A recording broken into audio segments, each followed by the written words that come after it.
My bombs are scattered everywhere. You cannot win. The time for quiet contemplation is over. We must act boldly now! Hello and welcome to Handelabra Games' Dolphin's Dive, hosted by yours truly, Dolphin. In this stream, I try to play several games of Sentinels while discussing some smart strategies and figuring out plans in order to win some truly difficult and devastating games. Handelabra believes in civil rights for everyone and in being as inclusive as possible, so any comments or activity actively working against that goal is not welcome and will not be tolerated. You can follow us at Handelabra on Twitter, Facebook, and YouTube, and Handelabra Games right here on Twitch. You can follow me personally on Twitter at LouDolphin21. On YouTube, search for LouDolphin, and on Twitch, I'm just LouDolphin, no digits. Sentinels of the Multiverse is currently available for iOS, Android, and PC, Mac, and Linux via Steam, and always via good old analog cardboard and ink. You can get the game and more info at sentinelsdigital.com. Hey guys, what's going on today? Got this clever little game set up. Should get the Agents of Stream to sing Take Me Out to the Ball Game for the Bottom of the Ninth streams. I've not actually been able to watch those streams, but Bottom of the Ninth is coming out soon. They just made an announcement with regards to its release. I don't remember the exact date, but it's within like the next 2 weeks or something, which is cool. Coming out on mobile devices soon enough. You get to play baseball at your fingertips. Everyone's favorite comeback story when you're trying to avoid overtime because you'll surely lose, although he somehow managed to last 9 innings without anyone getting a score. Can't explain it. So what's going on today, folks? We have Epiku, we have Darren, and we have JZC here in our chat today. Some regular viewers. It's nice to see these repeating faces. Nice to see the support. I really appreciate the support that I get on these streams. I was a nervous wreck on the first Dolphins Dive, if you didn't notice, but it's nice for people to come back and keep seeing me. It makes me feel like I'm doing something worth watching. Anyway, we have here Ultimate Mad Bomber Baron Blade, facing on a team of Scholar of the Infinite, Termi-Nation Absolute Zero, America's Newest Legacy, and Raw Horus of Two Horizons in the Court of Blood. This game was made last minute. I just sent a question out to the Sentinels of the Multiverse Discord, also known as the Realm of Discord, asking what is a game that you would like to see on Dolphins Dive, and someone said you should do Ultimate Mad Bomber Blade, and you should do them in Court of Blood without any hero capable of destroying environment cards. And you should also have Scholar of the Infinite. I believe those were all the requests, and so I picked a team of heroes who lack environment destruction on their front or back sides, and we'll see what happens. So, Scholar of the Infinite is starting with Flesh to Iron, Get Out of the Way, Know When to Hold Fast, and Transmutive Recovery. Termi-Nation Absolute Zero starts with Frostbound Drain, Impale, Isothermic Transducer, an onboard module installation. America's Newest Legacy starts with Backfist Strike, Fortitude, Lead from the Front, and Motivational Charge. And Raw Horus of Two Horizons starts with an Inferno, 2 Summon Staves, and the Staff of Ra. There's only one staff, remember? So, even though he has 4 cards called Staff of Ra, there's only one staff. There's no duplicates. So, Mad Bomber Baron Blade, Villain Mad Bomber, setup. At the start of the game, Baron Blade enters play, Mad Bomber Blade side up. Gameplay. Whenever a villain target enters play, it is placed under this card, and the top card of the villain deck is played. Cards under this card have no game text, are indestructible, and are not considered in play. At the start of the villain turn, Baron Blade deals each non-villain target X fire damage, where X equals the number of cards under this card. When Baron Blade would be destroyed, his villain character card flips to the Maniacal Death Ray Wielder side instead. Advanced. At the end of the villain turn, the top 2 cards of the villain deck are placed under this card.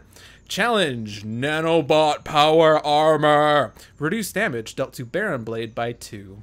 So, he is very fast at getting set up on this side, especially since extra cards are placed underneath him each turn. And damage dealt to him is reduced by 2, so we have to somehow beat him before he beats us. On his flip side, he becomes the villain Maniacal Death Ray Wielder. Gameplay. When flipped to the side, Baron Blade's maximum HP is 40. Baron Blade is restored to 40 HP. X hero ongoing cards and or equipment cards are destroyed, where X equals the number of cards under this card. All cards under this card and the villain trash are moved to the villain deck. The villain deck is shuffled. At the start of the villain turn, Baron Blade deals the hero target with the highest HP X energy damage, where X equals the number of cards in the villain trash. Whenever a villain target enters play, it is destroyed. Advanced. At the end of the villain turn, the top card of the villain deck is played, and damage dealt to him is still reduced by 2. So, we're going to try to flip him as fast as we can, hindered by the fact that our damage to him is reduced by 2, but then once he flips, he plays extra cards, and he deals damage, single damage, based on the number of cards in this trash. He'll also basically destroy everything once he flips, because he builds up too fast. Okay? Okay. So, let's start the game. Start the dame off? Yeah, we'll start the dame off with a game. We'll start the game off with some damage. Blade Battalion. There's text on this card, but I don't care because this doesn't matter in this game. Text doesn't matter. It's a target. It's a target. Puts under this card. It's a target. Put under this card. Devious Disruption. One shot. Each player may destroy any of their equipment and or ongoing cards. Baron Blade deals each hero target X lightning damage, where X equals 3 plus the number of hero ongoing and equipment cards still in play. Well, too bad we don't have anything. Hello, Seamus. Hello, Seamus. How are you doing? Hello, Bolnarep. How are you? Termi-Nation Episode 0 is the best glass cannon. We'll be able to really deal with Baron Blade's damage with our Termi-Nation Absolute 0. Okay, well. Considering that he's going to put out a metric ton of damage, we should probably mitigate this damage. Although, Flesh to Iron reduced damage dealt to the Scholar by 2 when he's doing 6 damage? I don't know. Get out of the way is not going to do anything. No one to hold fast, draw a bunch of cards. Transmutive Recovery, gain HP, draw cards. Base Power is not going to do anything because Baron Blade will reduce 1 to -1. Maybe I should just know when to hold fast and get more options. Offensive Transmutation, get out of the way, expect the worst, solid to liquid, offensive Transmutation. Offensive Transmutation is great if Scholar can get past the damage reduction, because bear in mind, 2 minus 2 is 0. If you didn't know how math worked, 2 minus 2 is 0. So Scholar's going to need some damage boost in order for offensive Transmutation to get through. A printer malfunction, a condenser explosion, and a car left running for 4 hours in the parking lot. Jeez, that's a lot of things happening. Alright. I like to put whatever module I don't have in my hand when I have the choice, and now I have both modules. Considering that Baron Blade deals fire damage, it seems prudent to put out the Isothermic Transducer, so I can fight fire with cold. And it's going to probably end poorly, but his base power, increase all damage dealt to him by absolute 0. We know he's going to be dealt fire damage, so we probably do want to do this. We do want to do this, right? Right? Do we? Do we want to do this? I think we do. We did. It's happened. Okay. Well.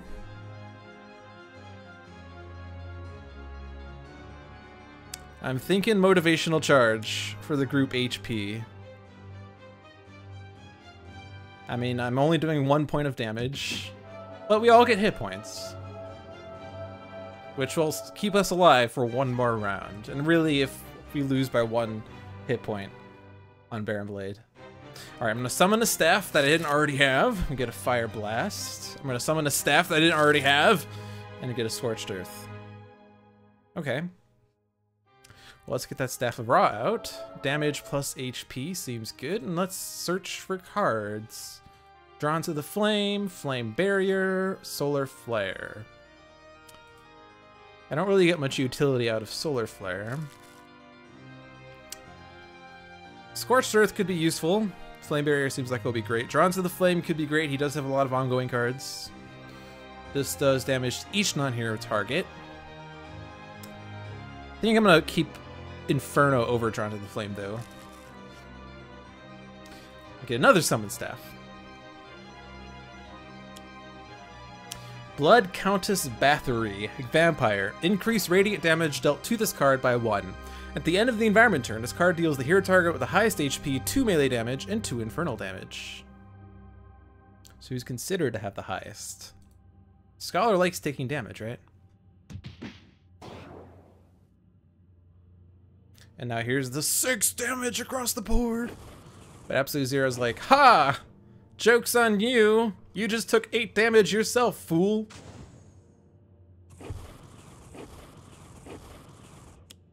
And we have a target. Hasten Doom. 1 shot. Baron Blade deals each hero target 2 toxic damage. Play the top card of the villain deck. So Absolute Zero is not happy to take the extra 4 damage. Target. Backlash Field. Ongoing. The first time Baron Blade is dealt damage by a target each turn, Baron Blade deals that target 3 lightning damage. Oof. I feel like Absolute Zero's days are numbered.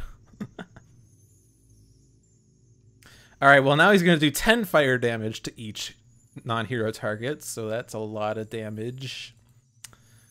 But can we do enough damage to Baron Blade to get him flipped? Or can we expect the worst or something to try to get out of this? I don't know.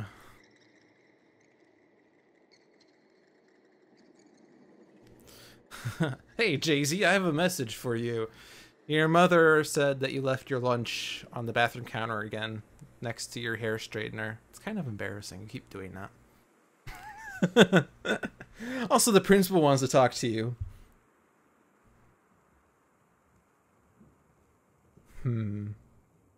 I don't like that backlash field. That's going to basically kill whoever gets targeted. Plus, we're having 10 damage coming, which doesn't seem nice. Foolish Blade. Yeah, the words we need to talk are probably the 4 scariest words in the English language. Well, one thing's for sure. Scholar absolutely cannot deal damage to Baron Blade in any form.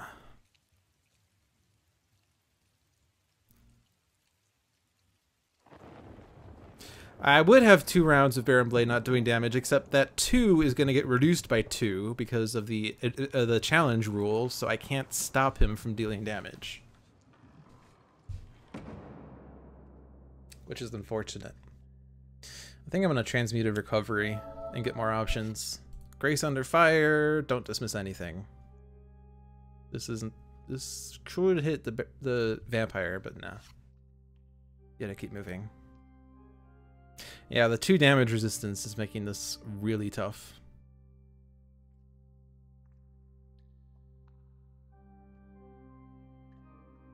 I could put out the null point calibration unit, and then basically anytime Baron Blade hits Absolute Zero, he could hit himself back to regain that hit points.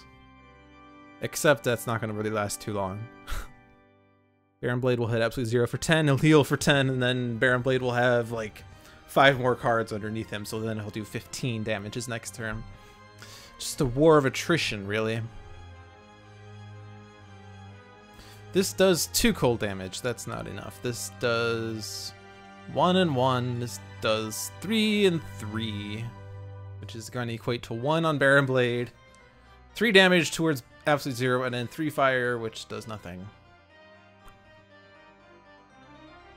I'm just gonna put it at the null point, I think. But now I can't Violet Shivers. It's too risky. Thermal Shockwave, though. That's good.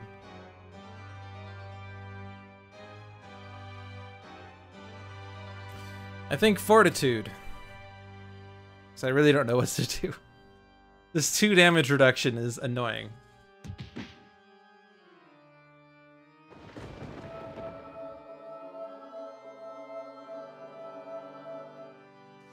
We have lead from the front. So let's summon staff. We get Blazing Tornado.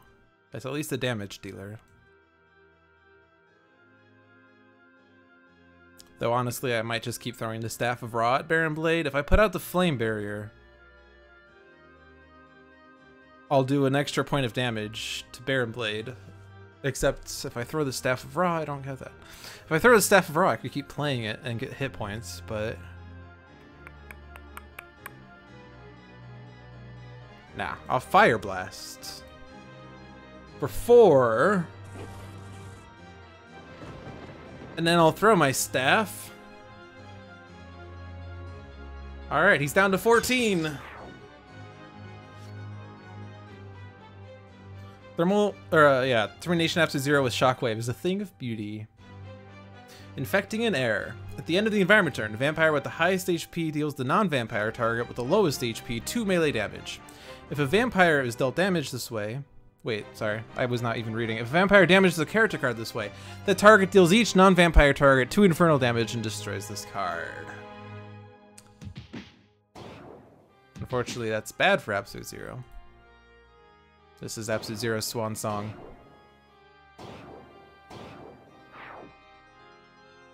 He shivered too violently. Can't even take the fire damage out.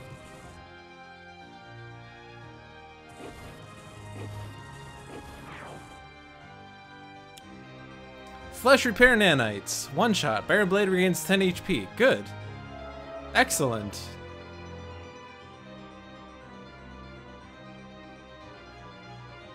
Alright, now we're going to have a round of 12 fire damage across the board, so everyone's going to pass. So it's everyone's swan song now. Here's what I think. Expect the worst. Then things could only get better. Alright. Let's destroy that backlash field, I think. Wait, do I have a lead? I don't have lead. Do I? Wait, hold on. No, I don't have alchemical redirection.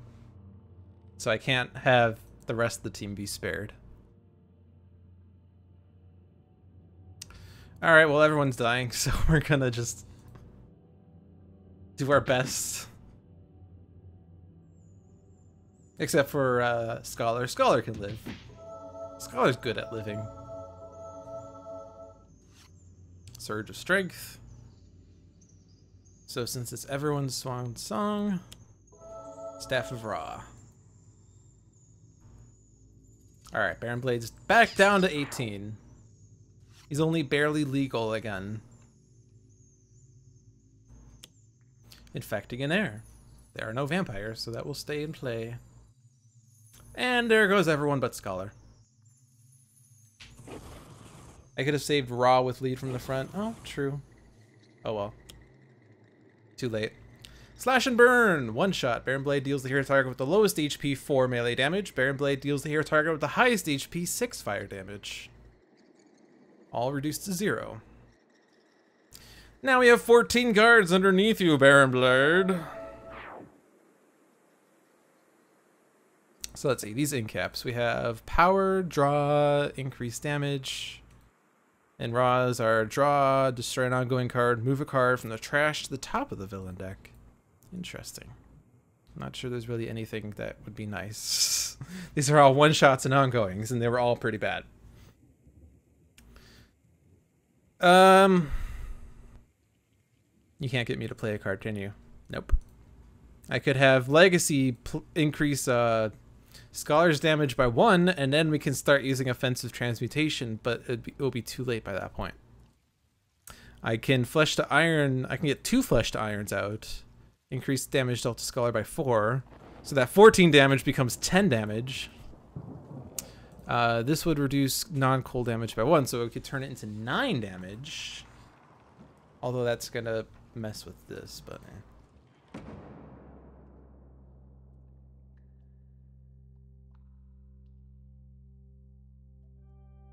I could don't dismiss anything to put the top card of my, or to move.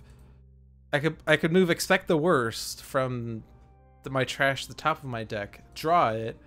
Absolute Zero can have me play it, and then I can survive. I think that's the only way I can survive. Yes. Don't dismiss anything. Expect the Worst again. So then play, Expect the Worst.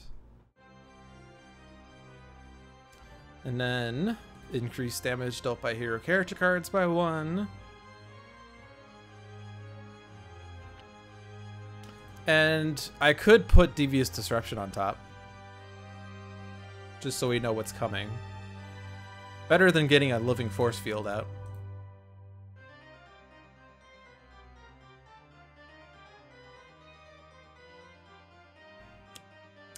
The Wager Elona. Vampire. Increase radiant damage dealt to this card by 1. Whenever a vampire deals damage to a character card, that vampire regains 2 HP.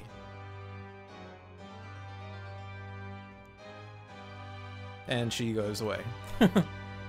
14 fire damage, no biggie. It's not as bad as an Electropulse Explosive. Don't destroy anything. Alright, now you have 16 cards underneath you. But now I have a +1, so I can stop you from doing damage. Yay!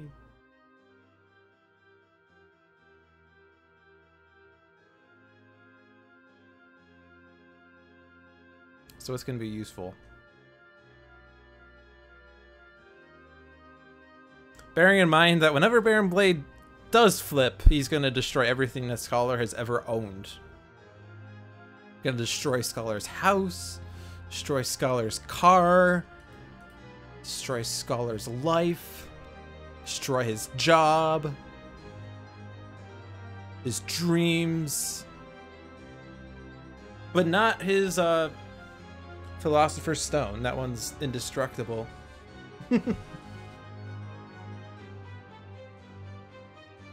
Scholar only has a boat. You're right. He only has a boat.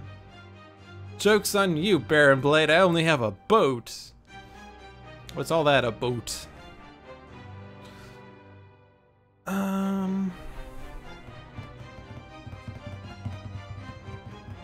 The problem is Scholar's not really capable of doing lots of damage. Like, the best we can do is get a no one to turn loose. And then just like flip Baron Blade in one swing.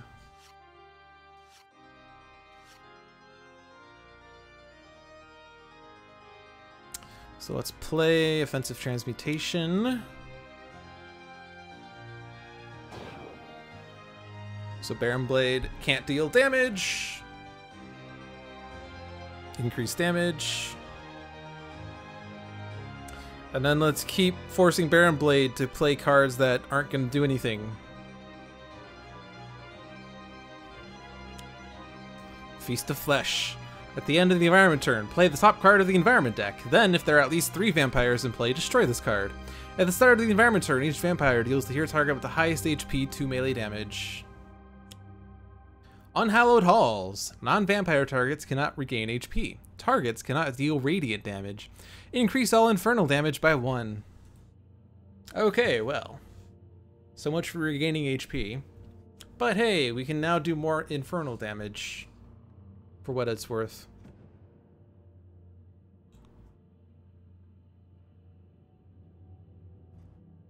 So Scholar's base power is infernal.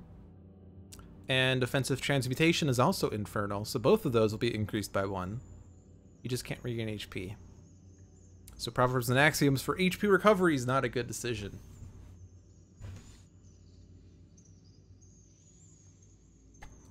So I think now's the time to get Flesh to Irons out, since I can't regain HP anymore. Although they're gonna get destroyed. Actually, yeah, on second thought, I don't want to get those out. We'll wait until he flips.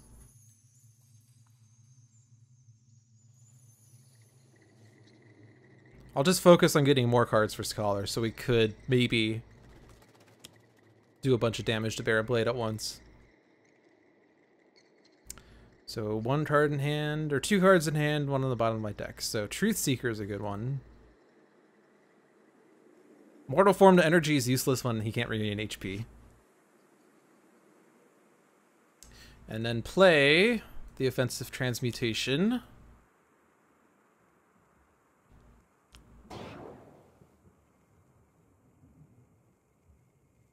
And then increase damage. And then move Devious Disruption back.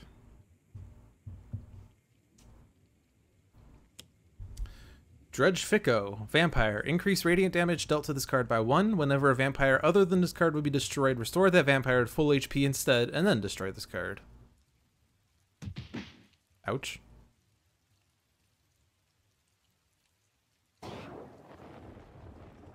Well, I probably should have put that Fleshed Iron out. Mittermeier, Vampire. Increase radiant damage dealt with this card by 1. Reduce damage dealt to vampires by 1. At the end of the environment turn, each vampire regains 1 HP.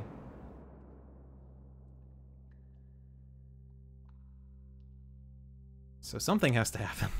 Devious Disruption, nothing happens. And now he has 20 cards underneath him.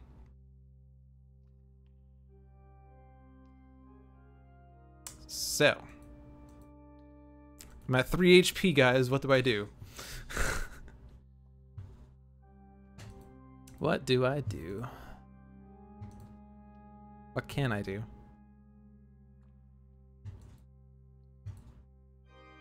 This would do radiant damage, which is prevented.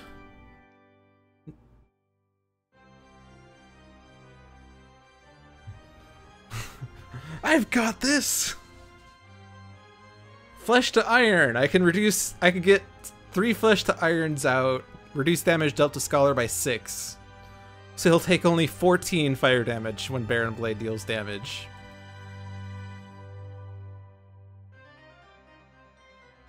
I'm all out of my Infernal. Unless I use this, which will do 1. Increased by 2, reduced by 2, so we'll do a total of 1 damage to Baron Blade. Or I could do Truth Seeker and do 1 damage and draw a card.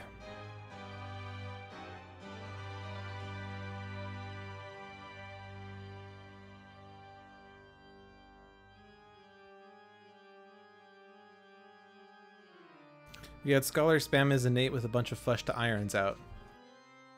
The problem is he's not going to live on Baron Blade's turn. We could try. Yeah, I basically have to draw Expect the Worst, I think. So the best way of getting cards is via Transmuted Recovery. Bring what you need. Flesh to Iron. That's not it. Expect the Worst! And we got the Know When to Turn Loose. Alright. So go ahead and play that Expect the Worst.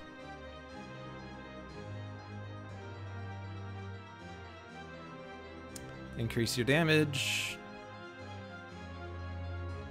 And yes, let's just keep forcing you to Devious Disruption, because the other ones, I guess Flesh Repair Nanites is going to do nothing. Let's go ahead and put Flesh Repair Nanites on top just to change things up. Each vampire deals the hero with the highest 2 melee. Oh, right. So I would be dead without the...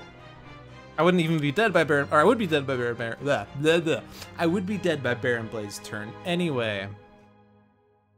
We did it! Angry Mob. At the start of the environment turn, this card deals each target other than itself 1 melee and 1 fire damage. Then if there are no vampires in play, destroy 1 environment card. Hunter Folipet. At the end of the environment turn, this card deals the vampire with highest HP 2 melee damage and 1 radiant damage. Whenever damage dealt by this card destroys a vampire, this card regains 3 HP.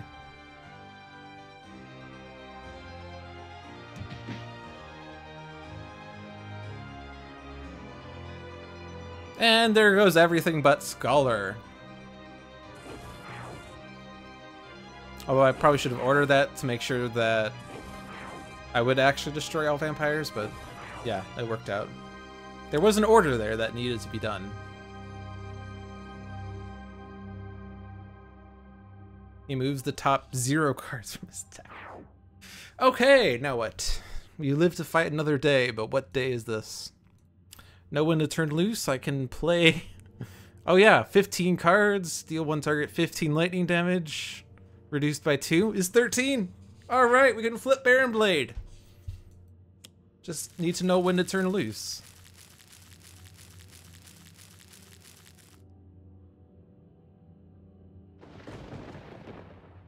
He's gonna destroy all 20 of my cards. Oh no. And now I can deal myself, let's see, I've discarded 15 cards, so I could deal myself 16 infernal damage. Increased by what? 17 infernal damage? I wish I could do this, but I won't. This game has to last. Flesh to iron, good.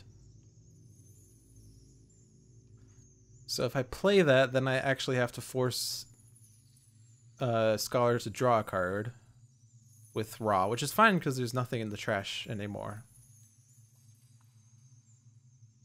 Which is fine. I could, but why? Just because you can doesn't mean you should. I guess I could have Legacy let Scholar draw a card. After all, we are hurting for cards. And if I have Raw let Scholar draw a card, he's going to have an empty hand. So we're going to forego the +1 for a moment. Focus on getting Scholar set back up. It'd be a very large flesh wound. Angry Mob. Relict Dorthyra. Vampire. Increase radiant damage dealt to this card by 1. At the end of the environment turn, this card deals each non-vampire target 1 infernal damage. Which isn't going to hit anyone but the Angry Mob. I can now understand why they're so angry. Blade Battalion is a target, so now the rules are when a target enters play, it's just destroyed. But he deals damage based on the number of cards in his trash. So now he's going to do 2 energy damage, which is still 0 to Scholar. That's the good news.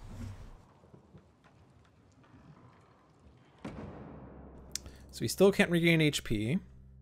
Using a power at the expense of... yeah. Discard Proverbs and Axioms, play the Truth Seeker, use the Truth Seeker. Even though I don't have the +1 anymore. But I could actually hit someone else. Like the Vampire. Keep moving. Alchemical Redirection. That is discard fodder. So... I could have Scholar play a card, but there's not really anything worth playing other than keep moving for another Flesh to Iron that will just eat too many cards up.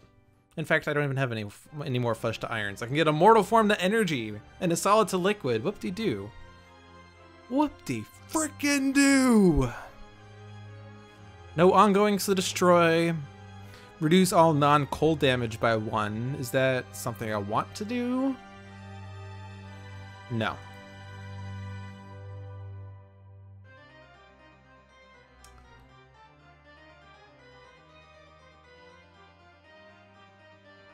Now, Ra could keep putting targets on top of Baron Blade's deck. That will slow Baron Blade down and kill one of his card plays.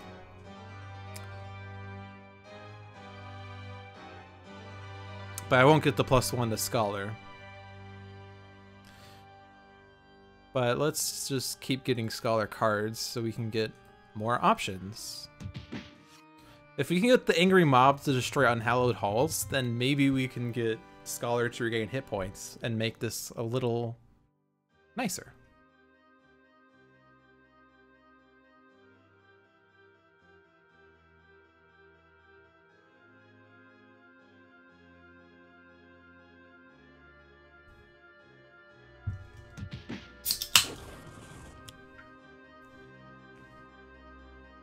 Or maybe we'll just get a second Unhallowed Halls.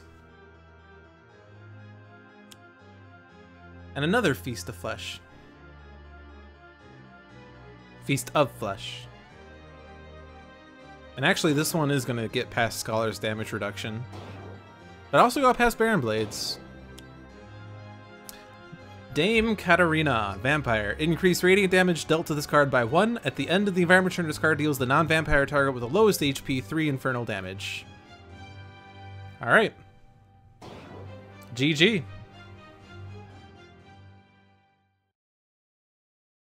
I think it was all the +1s that did me in there.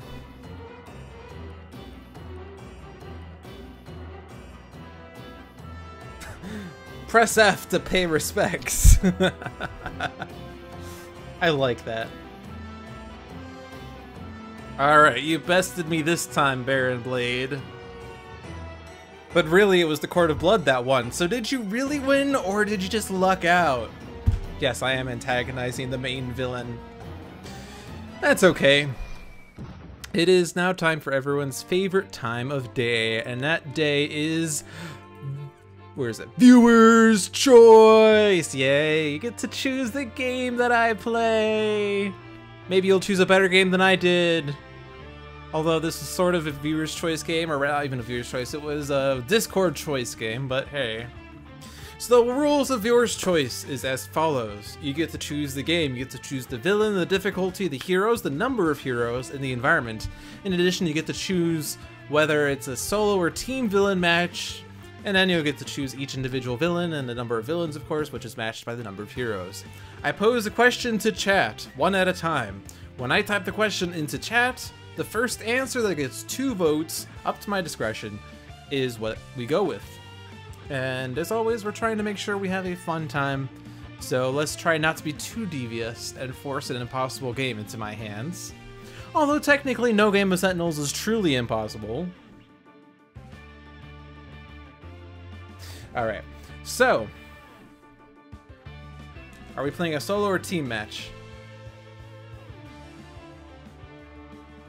2 votes solo, we're playing a solo match! And so these are the villains in contention for being played. Yeah, I totally won. 2 votes Kaargra.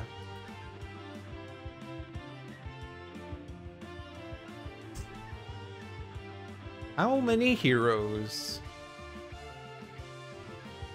2 votes for. So these are the heroes you may choose upon. I'm sorry, 5 is not a hero.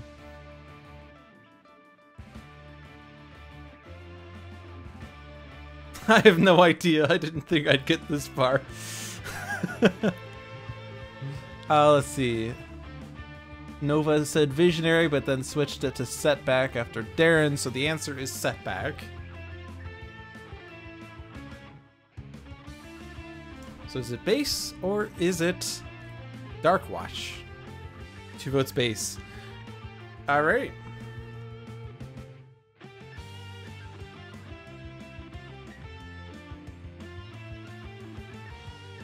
Two votes Tempest. So I'm gonna go ahead and read these out, I guess, one at a time. For those people who aren't familiar with all these variants, I suppose it should be fair that I read these out. Base Tempest. Power. Tempest deals each non-hero target 1 projectile damage. Very good at spread damage. You just have another power that's just like this, but 1 extra point of damage and it's cold, but this base power does damage to each non-hero target.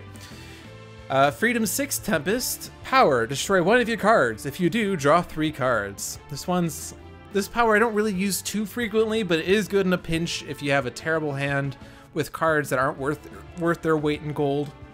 And you need more cards. We also have Prime Wardens Tempest. Power, play up to 3 cards. Each time you play a card this way, the environment deals Tempest 3 lightning damage. Quite a risky version of Tempest, but you get extra card plays, and you can mitigate the environment damage a number of ways. Those are the 3 options: base, Freedom 6, Prime Wardens. So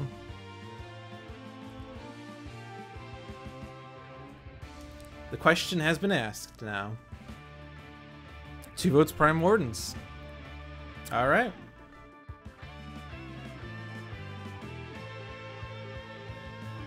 Hero number 3. Skyscraper, Parse, Skyscraper. Skyscraper has no variance. Her base power, her normal powers, draws 2 cards. Her huge or tiny power, play up to 2 link cards. You may put either 1 link card from play or 2 link cards from your trash into your hand. And her huge power, Skyscraper deals each non-hero target 2 sonic damage and each hero target 0 sonic damage. I sort of feel like I'm in a sort of a informational mood today, so I'm just gonna go with it and read everything out. What can it hurt? You'll all just yell at me if it's taking too long to read all these cards out loud. Hero number 4, 2 votes Parse. Alright, so Parse has two versions. Her base power, Parse deals one target 2 projectile damage, straightforward damage dealer. Her variant, Fugue State, power, play the bottom card of your deck. If you discarded a card this turn, one other player may play the bottom card of their deck. Can be quite potent. It's a random card play on up to 2 decks, but sometimes random card plays are good, right, Scholar? Alright, so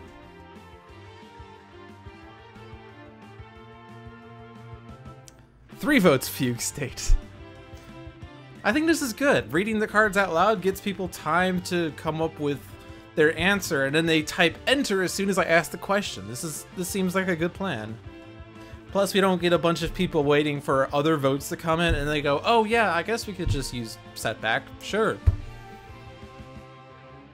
Yes, we will look at that before the vote, but first, the question is environment.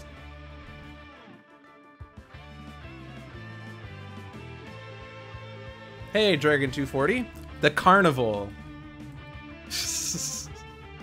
Mittermeier's Fantastical Festival of Conundrums and Curiosities. I sort of feel like this is the #1 picked viewer's choice environment. I've not ran the numbers, but I feel like I remember there being way more carnivals than any other environment, which is funny since Villains was only released like halfway through Dolphin's Dive, so. Alright. So, as requested, and as I will do when I ask for the difficulty question, Kaargra Warfang, her advanced rule on her front side, at the end of the villain turn, 2 tokens are added to the Bloodsworn favor pool. On her flip side, at the end of the villain turn, the top 2 cards of the title deck are revealed and put under Kaargra Warfang's character card with their effects still visible. That apostrophe S is on the wrong line. That is interesting. But anyway, basically, they get extra tokens or extra titles, which in effect equate to extra tokens on either side. So it is a little scarier on advance. The challenge rule is Illustrious Bloodsworn. Whenever a Gladiator card enters play, the top card of the title deck is revealed and put under that Gladiator card with the effects still visible. Which means extra favor points and extra titles go into the Gladiators. So not only are we trying to get the favor, but we're trying to outbeat them and their cheating rules. So, now that you know the rules of the difficulties, hey Lone Wolf, how are you? Here is the question. Standard, Advanced, Challenge, or Ultimate? Please vote now. 2 votes Challenge. So the challenge rules are in effect. Whoops. So it's Challenge Kaargra Warfang against Setback, Prime Wardens Tempest, Skyscraper, and Fugue State Parse in Madame Mittermeier's Fantastical Festival of Conundrums and Curiosities.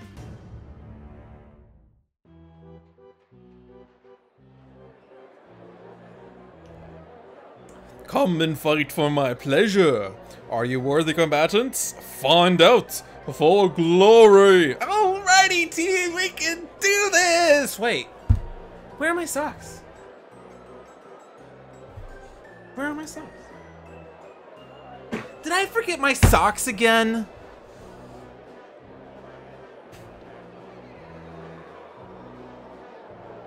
Kaargra has the only card that can be purely beneficial for the heroes. Interesting. Okay. Alright, so Setback starts with Fumbling Fool, Looking Up, Plucky Break, and Reckless Rush. Prime Warden's Tempest starts with Electrical Storm, Grievous Hailstorm, Into the Stratosphere, and Reclaim from the Deep. Skyscraper starts with 2 Emergency Evacs, a Micro Assembler, and Thorathian Monolith.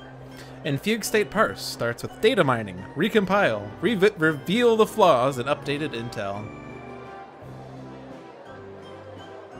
Oh, Pickle fans, okay. Like, that's not always beneficial for the heroes, but yes, I understand. Alright, so Kaargra Warfang, Villain, Bloodsworn Master, Setup. At the start of the game, Kaargra Warfang enters play Bloodsworn Master side up. The Bloodsworn Coliseum card, Crowd's Favor card, and Title deck are put into the play area. Cards are revealed from the top of the villain deck until 1 Gladiator card is revealed and put into play. Other revealed cards are shuffled back into the villain deck. Gameplay. At the start of the villain turn, if there are no gladiator cards in play, Kaargra Warfang flips. At the end of the villain turn, the top card of the villain deck is played. Challenge! Illustrious Bloodsworn! Whenever a gladiator card enters play, the top card of the title deck is revealed and put under that gladiator card with the effects still visible. If she flips, Villain, Eager Combatant. Gameplay. When flipped to the side, Kaargra Warfang's maximum HP is 40. Kaargra Warfang is restored to 40 HP. The heroes cannot win the game! Bear that in mind, folks. The heroes cannot win the game on this side. Although Handelabra did do a good job of making that fact be known with the slide rule now. When a Kaargra Warfang would be destroyed, any title cards under her character card are destroyed and she flips instead. At the end of the villain turn, Kaargra Warfang deals the hero target with the highest HP 4 melee damage, and the hero target with the second highest HP 3 melee damage. Then the top card of the villain deck is played. So, Bloodsworn Coliseum. Play the top card of the title deck whenever any of these things occur. The start of the villain turn, or whenever a target is destroyed. Whenever a title card is discarded or destroyed, shuffle it into the title deck. Whenever a target leaves play, move any title cards not under a target back to this area. This card, the crowd's favorite card, are indestructible. This card, the crowd's favorite card, and title cards are not hero, villain, or environment cards. They're just cards. And the crowd's favor. Put 1 token in the hero favor pool when any of these things occur. A hero target deals 2 or more damage at once to multiple non-hero targets in a single turn. A hero target deals a non-hero target 4 or more damage at once. A hero target destroys a non-hero target, or a hero target gains a title card. If the hero favor pool ever has 20 tokens in it, the heroes win unless they otherwise can't win. Put 1 token in the Bloodsworn favor pool when any of these things occur. A villain target deals 2 or more damage at once to multiple non-villain targets in a single turn. A villain target deals a non-villain target 4 or more damage at once. A villain target destroys a non-villain target, or a villain target gains a title card. If the Bloodsworn favor pool ever has 20 tokens in it, the heroes lose. So, the game is to get 20 tokens. It's not just to defeat the villain, it's to make the villain look embarrassed in front of the crowd that they so brought upon us into this fantastical festival. So, Ashclaw Revelos, Gladiator. At the end of the villain turn, this card deals the hero target with the lowest HP 2 fire damage. A target dealt damage this way cannot deal damage until the start of the next villain turn. I believe it's getting this title. That's what this is. Title, Champion. Title. When a target destroys 3 targets in 1 turn, put this card under the target, covering everything above this line. Champion. Damage dealt by this target is irreducible. Yep. Oh well, that's okay. The title that is in play, the Living Weapon. Title. When a hero destroys a target using their innate power, put this card under that hero character card, covering everything above this line. Increase damage dealt by this hero's innate power by 2. The only hero who could do this is Skyscraper, interestingly. Fickle Fans. 1 shot. Move 4 tokens from the favor pool with the most tokens to the favor pool with the fewest tokens. If both pools have the same number of tokens, each target deals itself 1 psychic damage. Well, too bad. That 1 token you had is mine now. Starry the Bloody, Gladiator. Whenever a non-villain target enters play, this card deals that target 2 sonic damage. At the end of the villain turn, this card deals the hero target with the second highest HP 2 sonic damage. She gets the title Deathcaller. After a target destroys a target without dealing damage to it, put this card under the surviving target, covering everything above this line. Whenever this target reduces another target to 3 or fewer HP, destroy that target. Alright. So, a target dealt damage this way cannot deal damage. Who is the most capable of dealing damage right now between Tempest and Parse? Well, probably Tempest. Parse could do like discards and then have another hero play the bottom card of their deck, which would be nice. So let's have Parse not deal damage.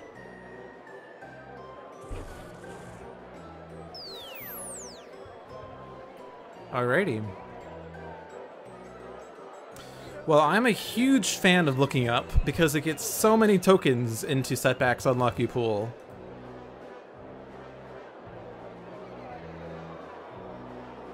I like it. Let's look up.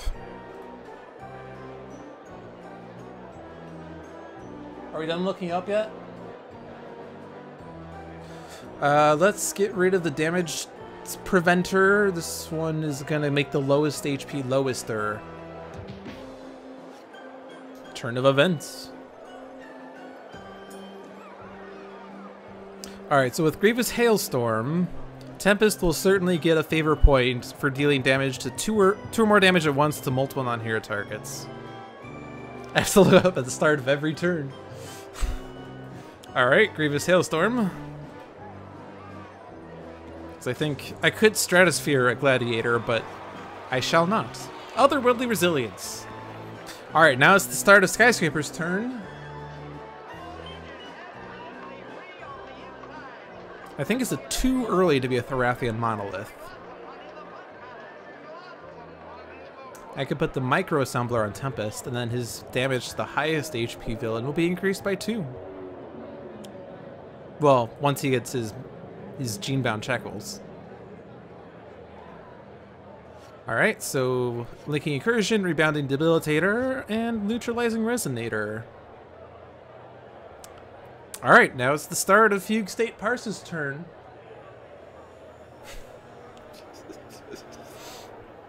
Alright. I like Recompile because then we can get extra card plays. Data Mining would be good for destroying environment cards only. Reveal the Flaws could make it more easily able to deal damage, but there are a few effects that reduce damage. And Updated Intel would be super nice with the extra card plays, but let's instead discard all of these to draw 6 cards. Because I like cards. Like Snap Decision, Exploit Vulnerability, Targeting Arrow, Gauge, Targeting Arrow, Critical Multiplier. So let's see, the bottom card of my deck is Impossible Shot. Can't deal the damage, but I draw a card. And now Setback, Tempest, or Skyscraper may play a card. Who likes random cards the most? Setback. Uncharmed Life. And we get a quick calculation, which is great comboing with her base power. Everyone says Tempest. We'll do that next turn. Maybe. Unstable Midway. At the start of the environment turn, deal each target 2 psychic and 1 melee damage. Shuffle the environment trash into the environment deck and play the top card of the environment deck. If that card is an attraction, destroy this card.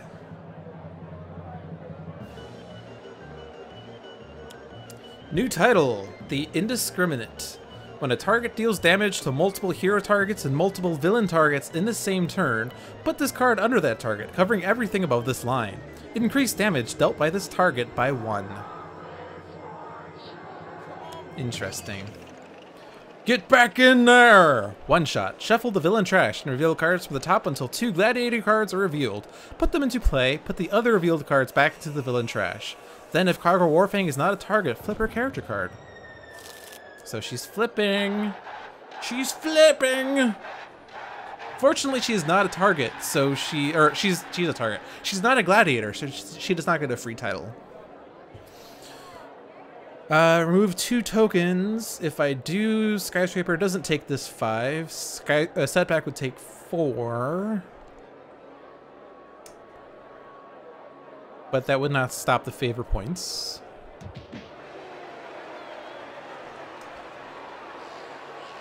If I do this, they'll get 1 for 4, but if I don't do this, or if I do this, I redirect it, then they'll still get the favor point. So no, sorry Skyscraper. Bloodsworn Judgment.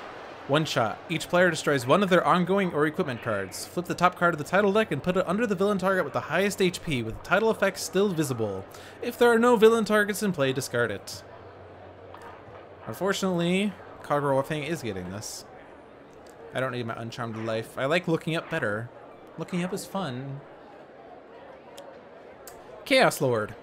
When a player plays 3 cards in 1 turn, put this card under that player's hero character card, covering everything above this line.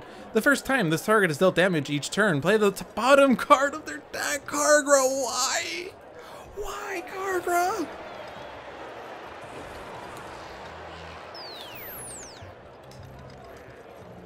Okay.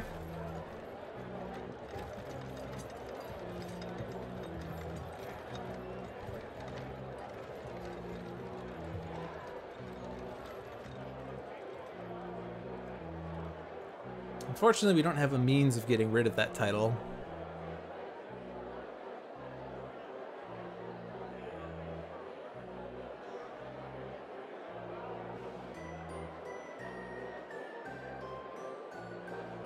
Yeah, and Kaargra's entire deck is likely to come out at this point, isn't it?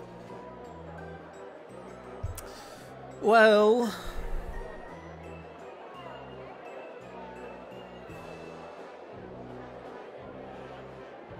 I'm just gonna get as many tokens on Setback as possible. I got 50,000 credits right on this one, so we better win. Shouldn't the title deck be a deck?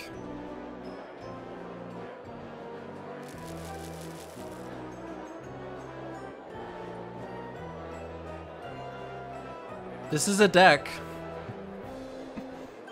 And the title card should have been discarded, which means that, it gets shuffled in the title deck. Okay, maybe that's... I thought it would just be entering play instead, but why is it not even having that effect go off? How is that not even a choice? I don't know. Let's just get as many tokens as possible. And I don't really want to hit Kaargra. Not unless I can do lots of damage to Kaargra in one turn. Is there a... I don't think there's a means of bug reporting, is there? Is there?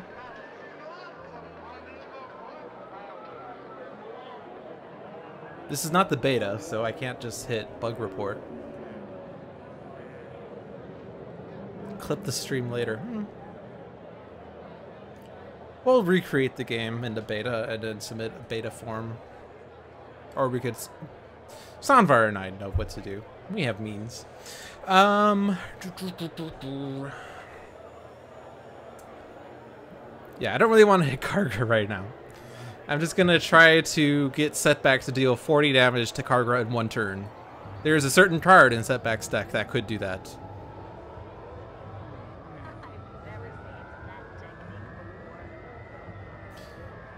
Unfortunately, title cards are not villain cards, right?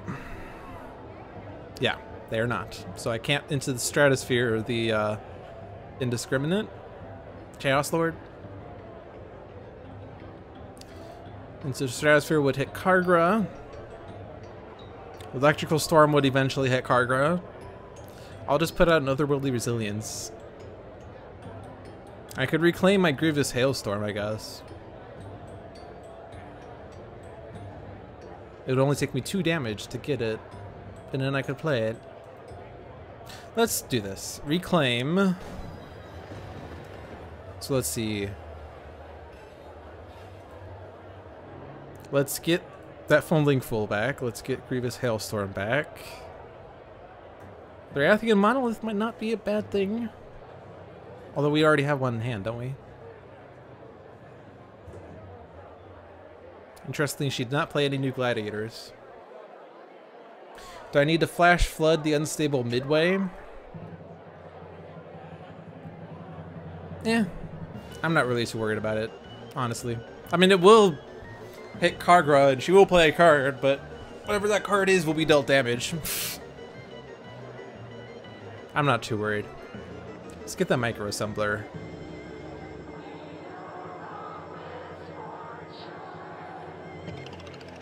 Let's get a Recompile. Grievous Hailstorm is back.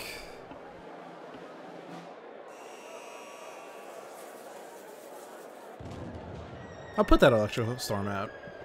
Whatever. Tempest is gonna hit Kaargra each turn, but that's okay. That's okay.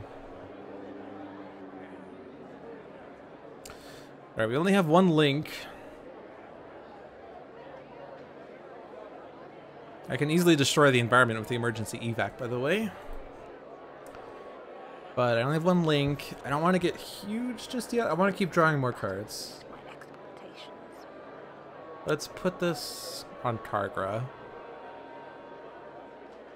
We can prevent that first instance of damage she does. We get the Micro Assembler, we get a Micro Assembler, and a Catch a Ride.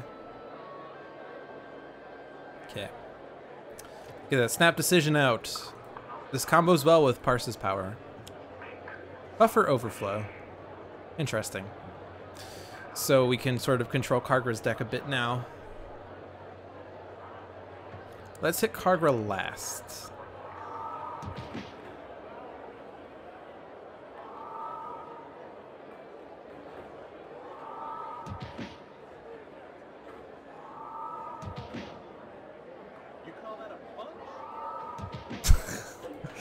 You call that a punch? The psychic damage did more damage. Dimkarn the Fearless. Gladiator. At the end of the villain turn, this card deals the 2 hero targets with the highest HP 3 lightning damage each.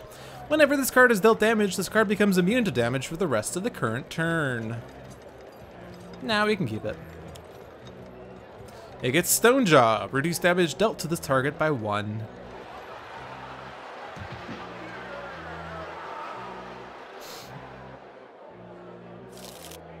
We didn't get an attraction. You won't believe your eyes! At the start of the environment turn, each character card deals itself X psychic damage, where X equals the number of attractions in play. If fewer than 5 targets took damage this way, destroy this card. This is actually at the start of the environment turn, so it's gonna get destroyed immediately. Okay, cool. Shooting Gallery. Attraction. At the end of the environment turn, the hero character card with the lowest HP deals each hero target 1 projectile damage. Oh no! But Skyscraper can't deal damage! Thank you, Ashclaw Revelos, you're our friend! You're our friend! Reckless. When a target deals itself 3 or more damage in 1 turn, put this card under that target, covering everything above this line. The first time this target is dealt damage each turn, this target regains 1 HP. Setback's gonna get that. Soulslayer Perith. Gladiator. At the end of the villain turn, this card deals the non-villain target with the lowest HP 2 infernal damage. Whenever a target is destroyed by this card deals each non-villain target 2 infernal damage. Now we can keep it. The Seeker. When this target deals damage to a target, increase the next damage dealt to that target by 2. Alright, well, now I'm not too happy with Soulslayer Perith. I prefer links in my trash, because I can get a lot back with Tiny.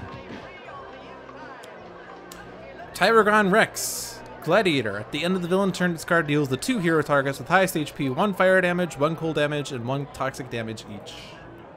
Nope. The Unbreakable. If this target would be reduced to 0 or fewer HP, it instead regains 6 HP and destroys this card. Who doesn't want to deal damage? Honestly, who doesn't want to deal damage? We have options for Parse. Can we get Skyscraper huge?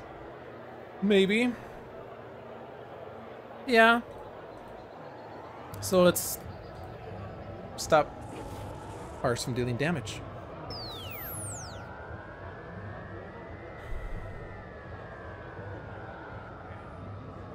You don't think Parse has enough cards? She has a single-digit number of cards in her deck, or in her hand. That is clearly too high. Or too low. Clearly too low. She needs more.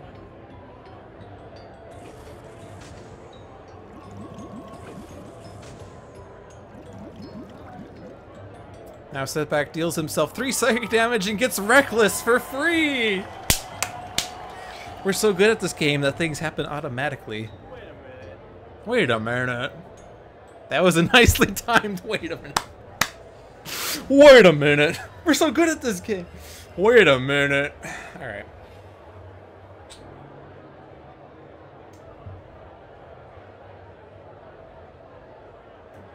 Reckless does pretty much define Setback. Alright, so the 2 things that are still out here. Destroying a target using the innate power, which Setback can't do. Deal damage to multiple hero targets and multiple villain targets in the same turn. Which Setback is currently not capable of doing. He needs to have multiple instances of damage, which he does not have that card that would let him do that. But let's rush recklessly. And now the most annoying card is Soulslayer Perith. But I could just keep hitting Kaargra.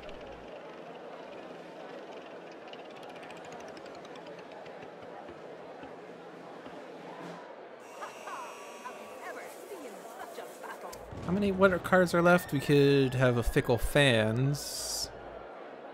And we have a bunch of Gladiators. And a Bloodsworn Judgment.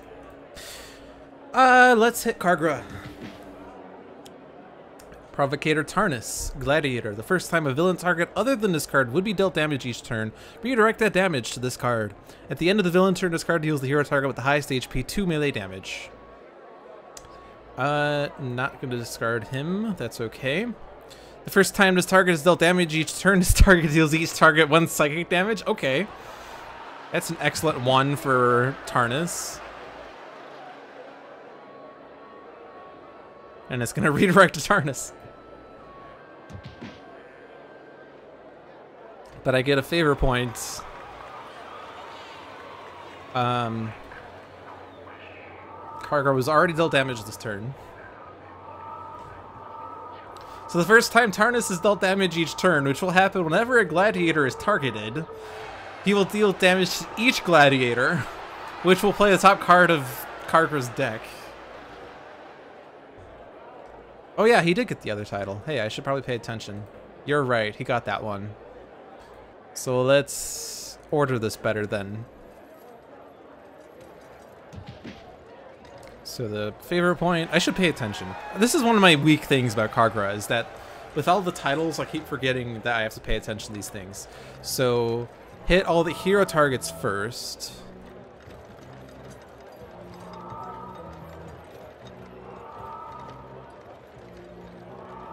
And then, so which one we can hit Tribergon, and we'll hit himself, and now he gets the indiscriminate. So now these other guys get 2.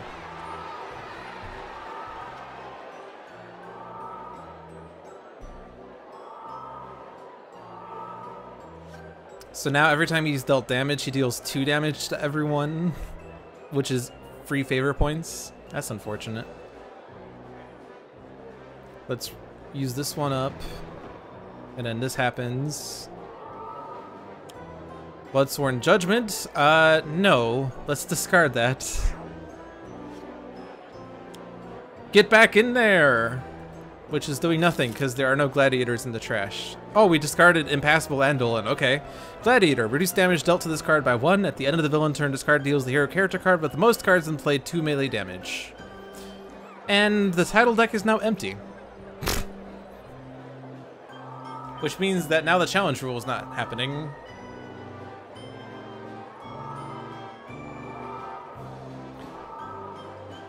He doesn't get favor points for his allies, yeah. He'll get one here, though. But hey, if I put out... When I put out Thorathian Monolith, then it won't happen anymore.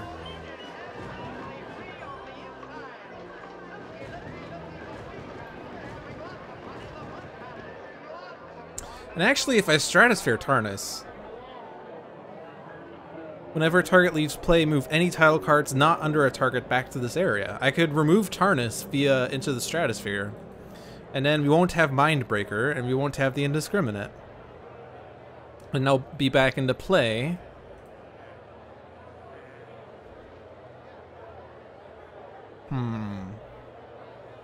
But if I put out Thorathian Monolith, it won't matter as much.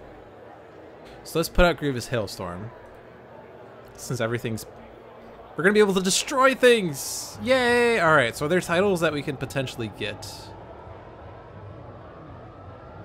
Ashclaw Revelos. Destroy 3 targets in 1 turn. That's not going to happen. Starry the Bloody. Destroy a target without dealing damage to it. I honestly don't know if anyone is capable of doing that. So it doesn't really matter. Thankfully, they'll be put back into the favor area, but they're not in the title deck, so new gladiators won't get them for free. Vicious Cyclone. Alright, and now... Protect everyone! Oh, actually... I do want Skyscraper to actually hit Kaargra. So...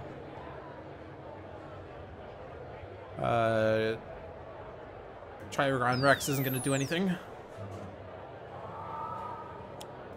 Edessa the Adroit, Gladiator. At the end of the villain turn, this card deals each hero target 1 energy damage. If multiple hero targets are dealt damage this way, add 3 tokens to the Bloodsworn favor pool. So Thorathian Monolith is a good time for that to...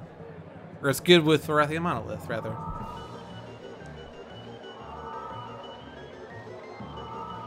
I mean, really, Tarnus is now our friend.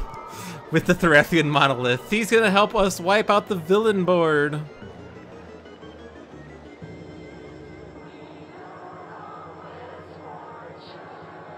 Unfortunately, we can't destroy a target with Skyscraper's base power, but maybe someday.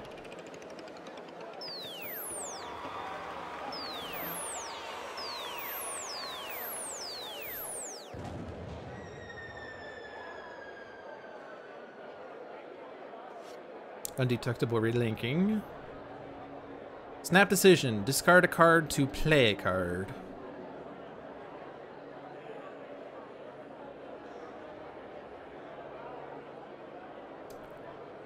Can Parse steal damage? Nope. I would like to get Targeting Arrow on Kaargra, which I don't need to actually deal the damage to do. So I could just do it anyway. Start of my next turn, right? Start of my turn. That shouldn't expire immediately, would it?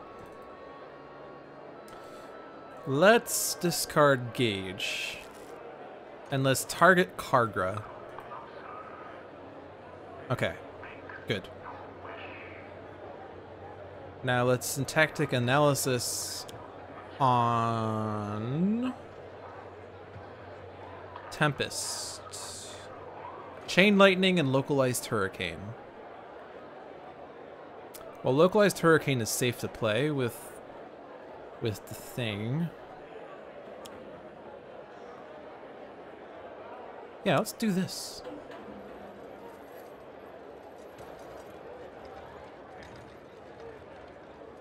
Tarnus is going to get destroyed by this.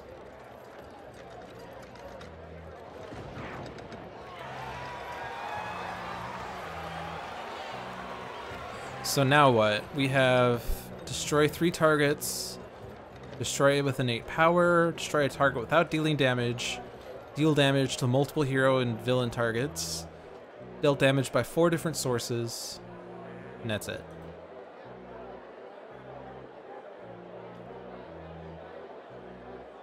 So because of Thorathian Monolith, I can't hit multiple things. Or multiple hero targets. Well, I could hit Skyscraper so that she's dealt 1 source of damage from Tempest, but that might expire by the villain turn.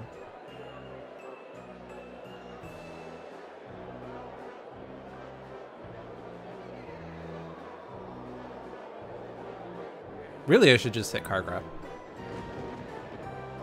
Favor point. Favor point? Oh, okay. No, Fickle Fans!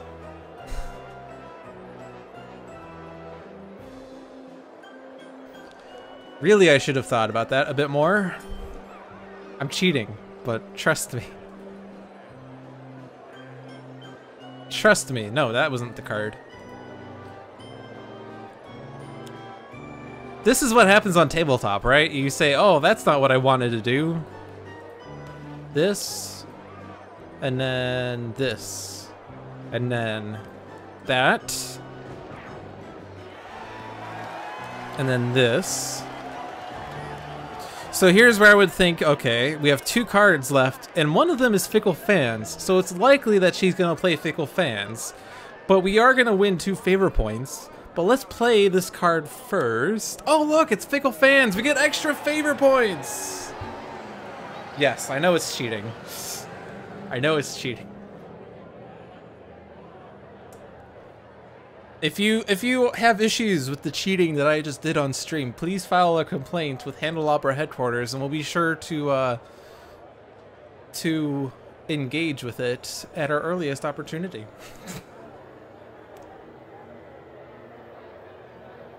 Alright, Soulslayer Perith. Although Unstable Midway is going to take out Soulslayer Perith, but let's... Okay, we got Critical Multiplier now.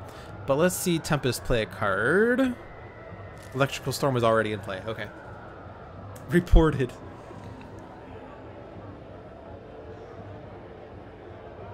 And we know that Kaargra is going to play Aurum Hive-Minded, which is going to add tokens to her pool, but whatever. Reported for not cheating enough. I need to cheat more? Okay.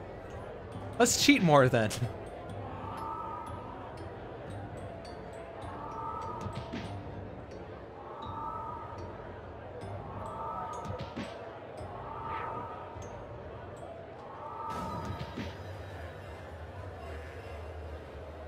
Heroes are saved.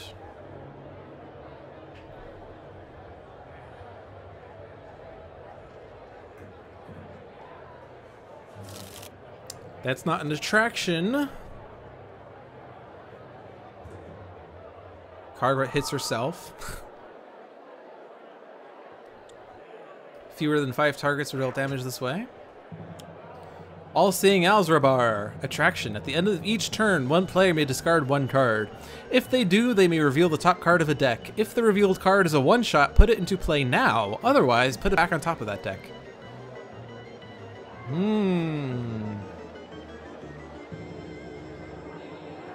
This doesn't matter.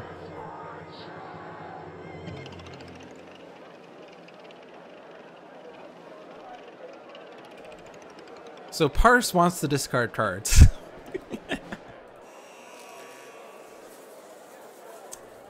And Tempest will deal damage. Let's reveal the top card of Tempest's deck. It's an ongoing, so it's not entering play.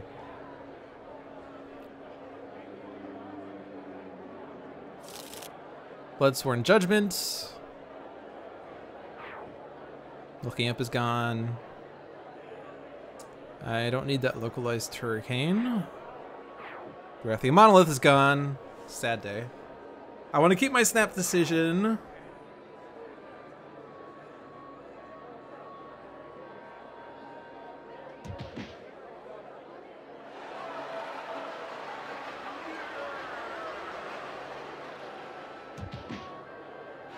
Oh, you get Seeker now. Right? Oh, wait, what was Seeker? I forgot. Probably should have paid attention to that. That's dealing damage to a target with a damage-reducing effect. So I probably didn't want to hit Tempest, but that's okay. I'm okay with that. Actually, I'm not okay with that. I changed my mind. I am not okay with that. This is what I do when I play Kaargra, is I realize, oh, I don't want that thing to happen, so I probably should have thought more about it, and then I proceed to not think about it. Soulslayer Perith is back.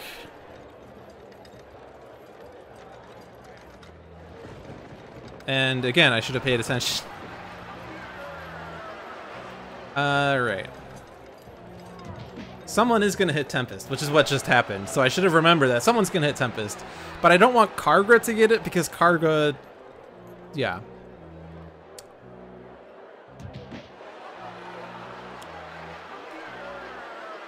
If Kaargra gets it, she's gonna have it for a while, but if someone else gets it, we can maybe destroy it.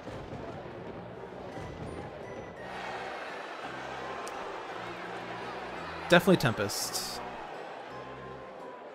Probably Parse.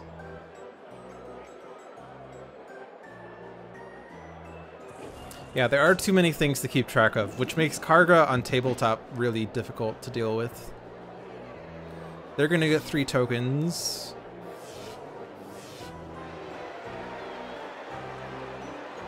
And then... Alright. We don't have critical multiplier anymore, but that's okay. Let's look at setbacks. It's a one-shot. Whoops! Sorry! Sadness. Well, the game's gonna end soon, I think. Game has to end soon. Shooting gallery. Add tokens. You don't have looking up anymore. You get Mindbreaker. So now whenever Parse is dealt damage, she deals each target 1 psychic. Can she deal damage now? She can deal damage now. Okay, things have to happen really fast now.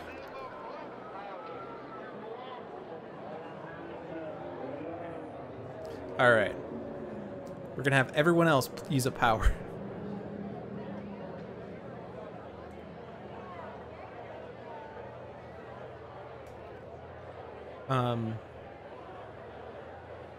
And what effects are still in? We have innate power, right? Destroy 3 targets, innate power, without dealing damage, multiple heroes, multiple villains. And yes, Kaargra is gonna get a card play from this.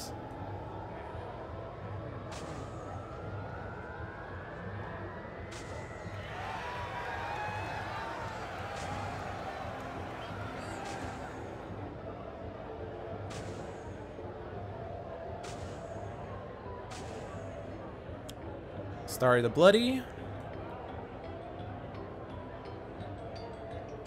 It's super close, they're at 18 each.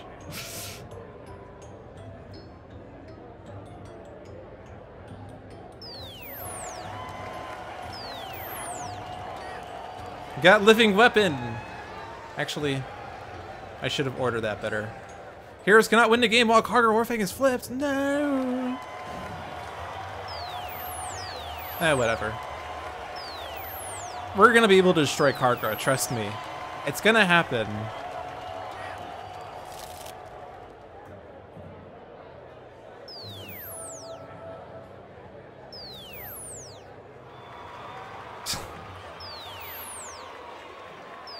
Living Weapon and Indiscriminate one?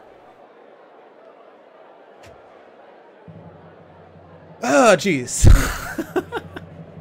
Now Parse is dealing damage to everyone. This is getting crazy. Lots of fun in the funhouse.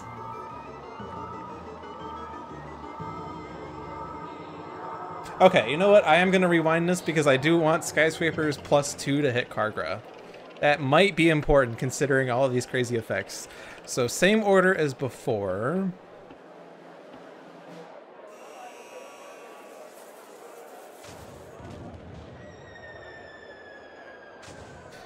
Like if I get the Living Weapon on Kaargra, she'll be down to 1, and then Tempest will take her out with his snot. He'll sneeze and she'll die. Trust me. I've cheated too many times in this game. I've lost count, but that's okay. Let's see. Damage. So take out Edessa. So you get Living Weapon. Can't win the game.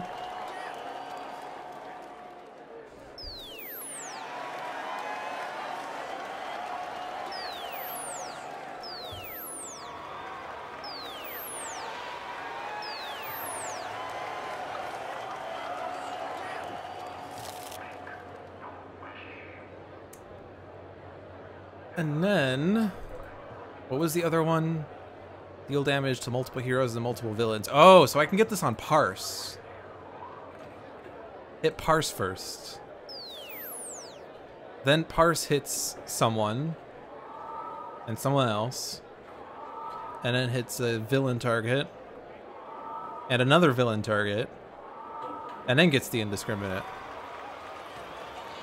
And then we win the game. We could have gotten more favor points if I took out other gladiators first. But that was like, I had to pay super attention to what was going on, and I was terrible at not doing that. I'm so sorry, guys. I should be like doing a better job at that. But hey, what can you expect when I'm like a solo player here, playing Kaargra? Kaargra's like a group effort, not a single player thing. That's like way too difficult. But that was a fun game. I have to say, it was pretty fun once we got that all sorted out and figured out. Really fun. Alright. We have time for at least one more game. So, third game of the night is pure random. What that means is I mash buttons repeatedly and we see what happens. So first button to mash is solo versus classic versus team. We have classic. So then I mash this button repeatedly.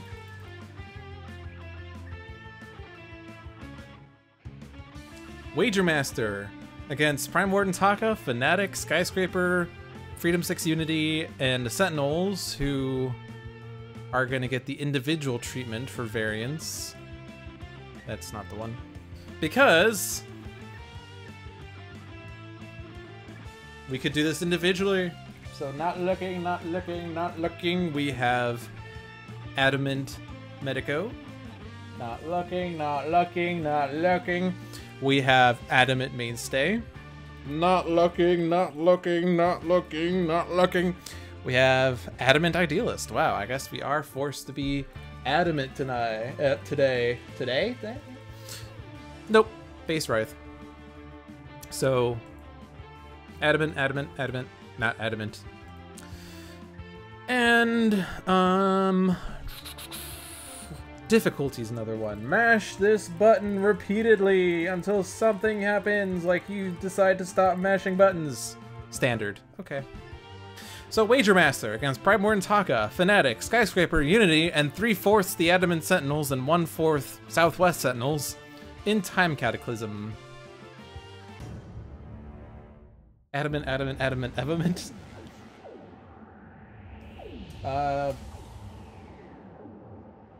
It's time to play some games! Can you win me before you all die? So fun! I have seen many foes. You will not be the one to lay the great Haka low. Alright. So, Prime Wardens Haka starts with Dominion, Elbow Smash, Taiaha, and Vitality Surge. Fanatic starts with Aegis of Resurrection, Brutal Censure, Final Dive, and Sanctifying Strike. Skyscraper starts with Emergency Evac, Explosive Reveal, Rebounding Debilitator, and Tectonic Chokeslam. Golem Unity starts with B-Bot, 2 Construction Pylons, and a Hasty Augmentation. And the Sentinels, in some flavor, start with Blackout, Hippocratic Oath, Human Shield, and Second Chance. So, Wager Master is Villain, a Cosmic Challenge! I like reading his card as if it's a game show. Setup. At the start of the game, Wager Master enters play at Cosmic Challenge side up. Okay, I'm tired of reading it like this. Cards are revealed from the top of the villain deck until 5 condition cards are revealed and put into play. Other revealed cards are shuffled back into the villain deck. Gameplay. At the start of the villain turn, if there are 2 or more face-down villain cards in play, Wager Master flips. Condition cards and face-down villain cards are indestructible. At the end of the villain turn, X hero cards in play are returned to their player's hands, where X equals the number of face-down villain cards in play. On his flip side, Villain, increased stakes. Wager Master. When Wager Master flips, Gameplay. When Wager Master flips to the side, all condition cards are flipped face down. At the start of the villain turn, all face down villain cards are shuffled, then the first card is flipped face up and treated as if it had just been put into play. Condition cards are indestructible. If there are ever no face down villain cards in play, Wager Master flips. At the end of the villain turn, Wager Master deals each non-villain target 2 energy damage. So face down cards are not indestructible on this side, for whatever it's worth. If we ever have end of days. All right, so let's start the game. Wagelings. Condition. At the end of the villain turn, this card deals each hero target 1 melee damage. When this card is reduced to 0 or fewer HP, flip it face down. At the start of the villain turn, if there are more villain targets than hero targets, the heroes lose the game. The New Deal. Ongoing condition. At the end of the villain turn, each hero target with an even amount of HP deals itself 3 psychic damage. If a hero is incapacitated this way, the heroes lose the game. Whenever a villain card is flipped face down, Wager Master regains 5 HP. Playing Dice with the Cosmos. Ongoing condition. Hero turn order starts with the player nearest to the environment area, moving from right to left, ending with the player nearest to the villain area. At the end of the villain turn, if any heroes are incapacitated, the heroes lose the game. Who are you fighting? Ongoing condition. When this card enters play, each player draws a card, and each target regains 2 HP. If Wager Master is reduced to 0 or fewer HP, the heroes lose the game. These conditions are unfair. Lots of losses, no wins. Savage Mana, Absolution, Microassembler, Brainstorm, team communication.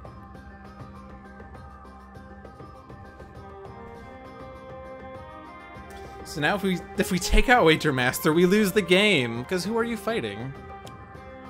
And another Wagelings. Pick a card, pick a fate. One shot, choose a keyword. Reveal the top card of the villain deck. If the revealed card has that keyword, discard it, even if it is an indestructible card. If not, put the card into play.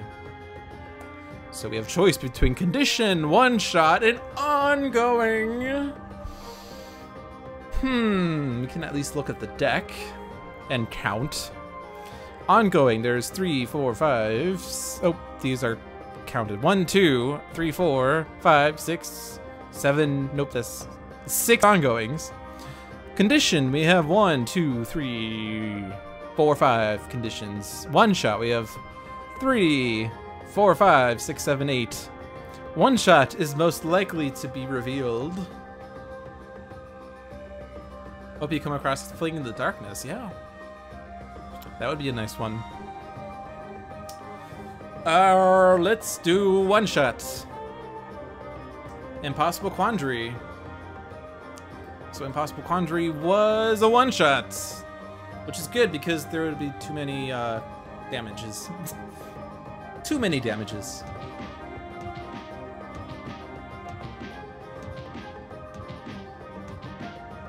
And then damage. And then damage.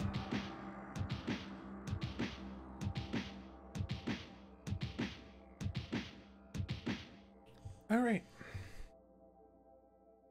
So, last up on our hero lineup is the Sentinels. What? All right, team communication. Always start with that. Unique capabilities, go with that. Before team communication, because you don't want to draw a signature. Caligulous form is good. Draw telekinetic wallop, so please play your team communication. So now we have all of the remaining signatures in the hand. The Wageling going off before the new deal saved the Sentinels. Not for long. Everyone's at even HP now. Although I guess, yeah, now the Wagelings, yeah, okay. As long as we aren't dealt damage by the environment, or by Wager Master's card play, we will not have an even HP on the next turn, except for Wraith, because Wraith will reduce it, but that's okay.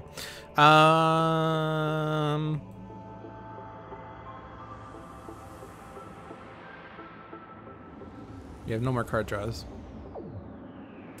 But we do have Aura of Vision. And since the goal seems to be to get that Fling in the Darkness, let's put the Aura of Vision so I can draw more cards. I don't really want to regain HP though.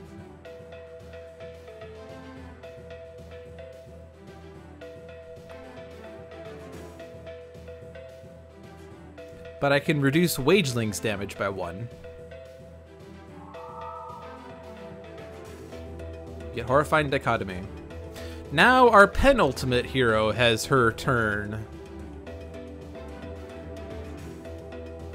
So let's brainstorm and try to get something. Hasty Augmentation, Platform Bot. Platform Bot. Platform Bots. Yeah, I'll just hit the Wagelings. I don't want to flip them just yet though.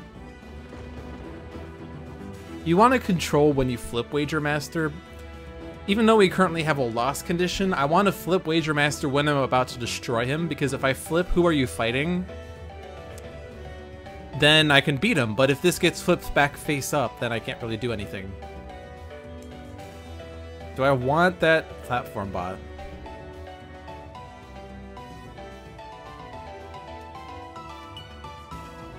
Nah, I have a Construction Pylon. Scrap Metal. Alright, third in our lineup is Skyscraper.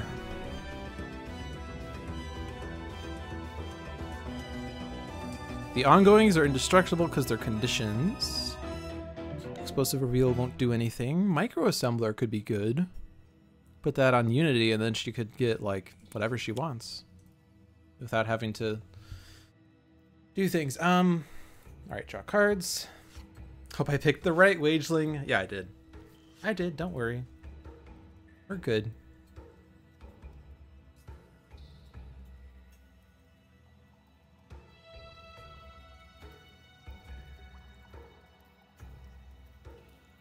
Absolution. She regained a hit point, but that's okay. Fanatic's okay with taking damage.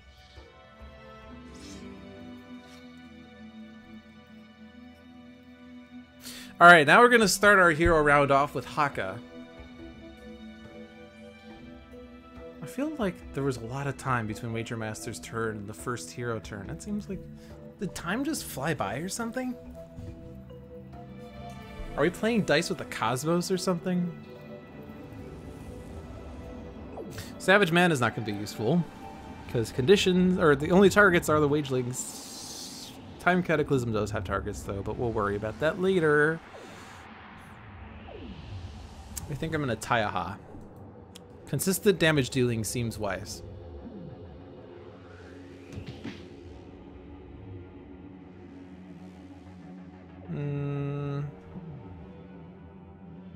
Yeah, we'll do it on this one. The environment could destroy the wagelings, but that's okay. Haka of shielding. Typhoon. Anomaly. At the end of the environment turn, each player must put one card from their hand on top of their deck. At the start of the environment turn, if there are no other anomaly cards in play, destroy this card. So that's going to freeze us for a bit.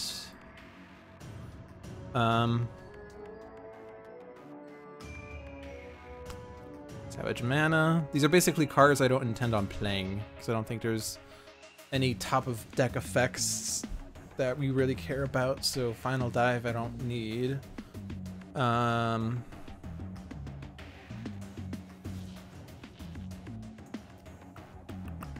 Explosive Reveal. Scrap Metal. Second Chance. Unanswerable question. One shot. Each player must destroy one of their ongoing or equipment cards.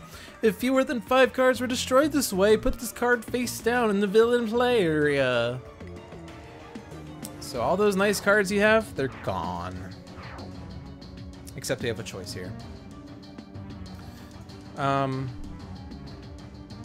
Or a vision. I wanted to use it, but I don't care enough to keep it. Oh, and since there's a face down card, the other one was returned to my hand.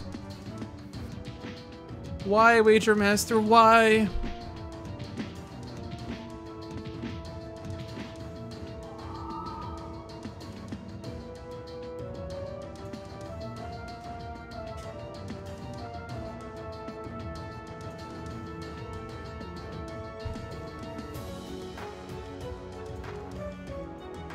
Alrighty. Well, now that I know that things are going to be returning to hand, I have to be a little more conscientious. What cards are returned? Hero cards in play are returned. So a platform bot or any golem or whatever could return to hand if I so wanted. Or Human Shield.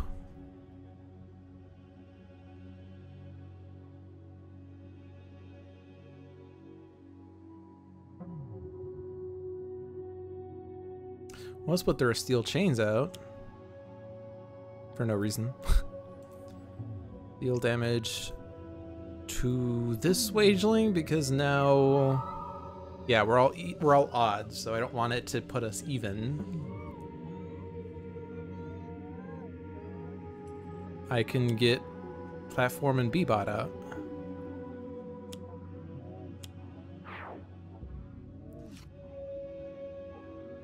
And let's hit Wager Master. He regained hit points because of the frickin' condition where he regains hit points when things flip. Silly creature.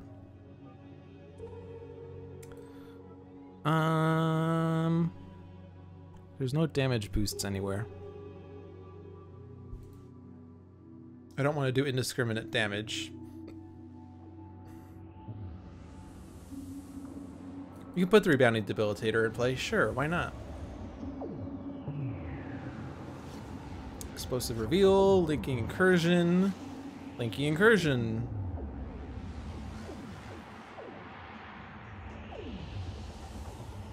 I could have put Compulsion Canister in play.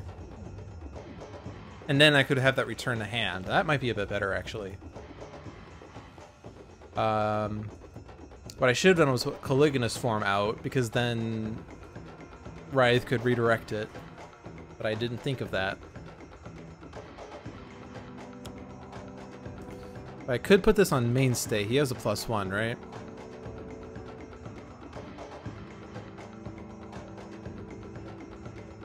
So he deals himself 1/3 of his HP, but he can deal extra damage to Wager Master. So that's fine. Explosive Reveal, Linky Incursion. Alright. Let's put the Aegis out. For no reason, just to have cards that could return to hand if needed.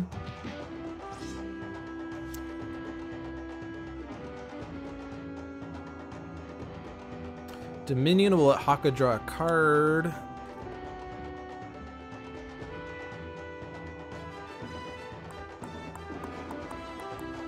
We'll just Elbow Smash, because I'm gonna get whatever back. We'll get Savage Mana, and then Typhoon will draw a card.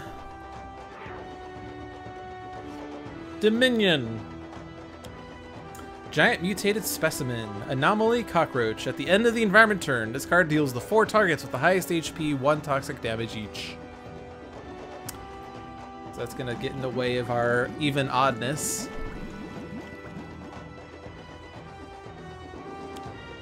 Unanswerable question.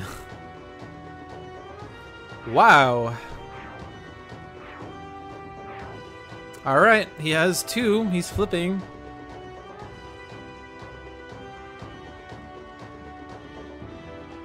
When does he flip? He flips at the start of the villain turn. Actually, I chose 1, but the other also returned to my hand because there were 2.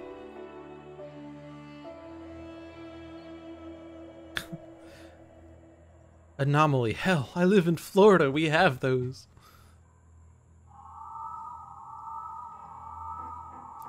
Poor Mainstay.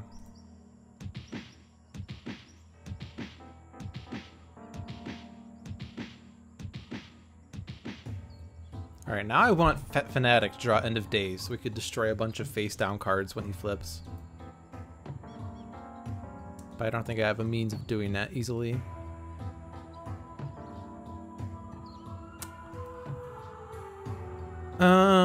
You didn't get another Compulsion Canister, did you? You did not. I think Caligula's form.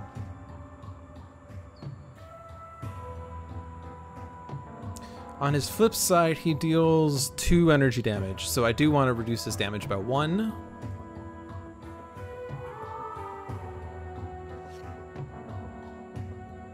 You hear Fanatic and all you think of is that crazy guy from Darkest Dungeon who wants to kill you. I could Hasty Augment Idealist, and we could really reduce Wager Master's damage. And he'd have basically no effect.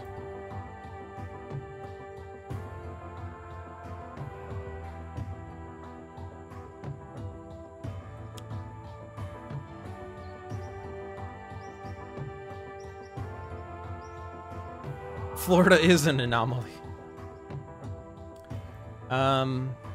Yeah, I want Platform Bot out now. I mean, I had Platform Bot, but you took it away from me! You took it away from me! Just like Mr. Chumps! Well, I still don't want to take out that Wagelings, because he'll regain 5 HP when that flips.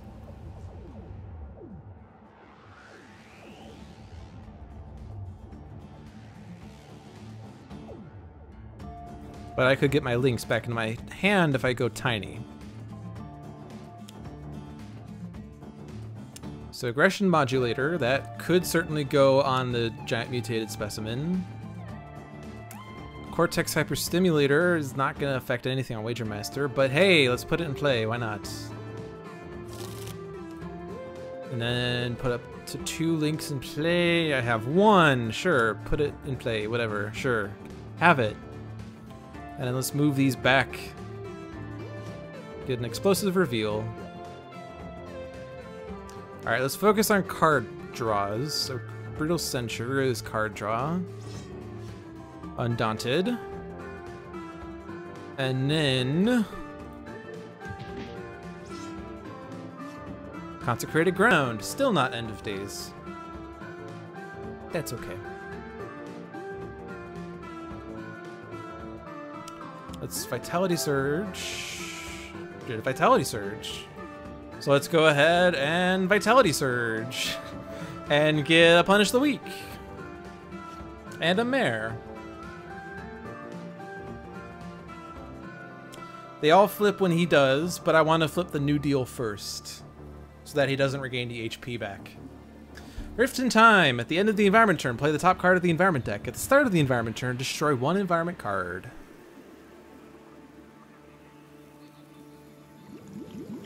So now the giant mutated specimen is our friend. Fixed Point. All cards under this card are indestructible. At the start of the environment turn, destroy this card. That doesn't really do anything for now. For now. Alright, we are flipping the New Deal first. Now the rest of this doesn't matter. Wagelings is back. Pick a card, pick a fate. One shot, choose a keyword. Right, we saw this card already.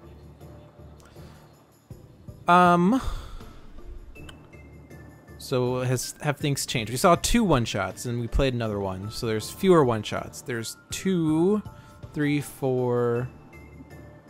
Really? Wait. 1, 2, 3, 4 one-shots. 1, 2, 3, 4, 5, 6, 7, 8 ongoings. 1, 2, 3, 4, 5 conditions. Ongoing is most likely. And it got discarded. Who do you really know? Good, that card sucks. The card really sucks.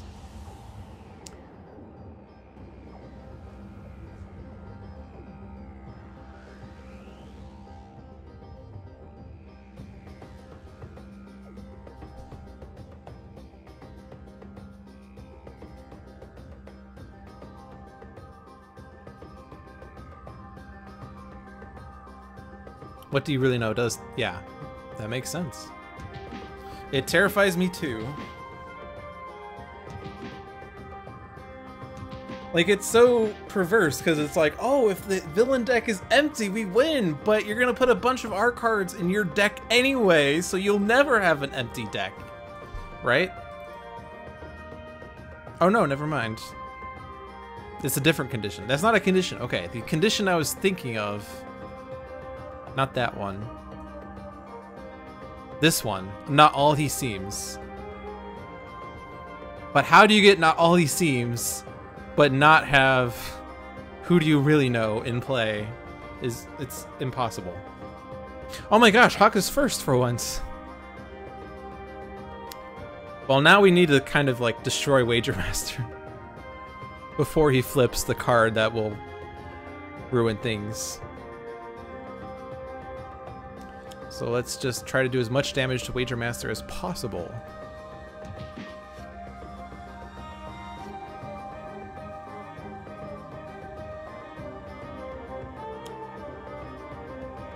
I'm still going to try to get End of Days. Sacrosanct Martyr.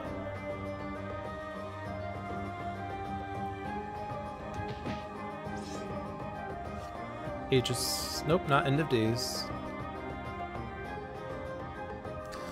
Let's see. We have a Compulsion Canister. And Mainstay is indestructible. But that doesn't matter. No one has a boost, do they? If I had Punish the Weak, Haka sort of would have a boost, but you'd be on Wagelings.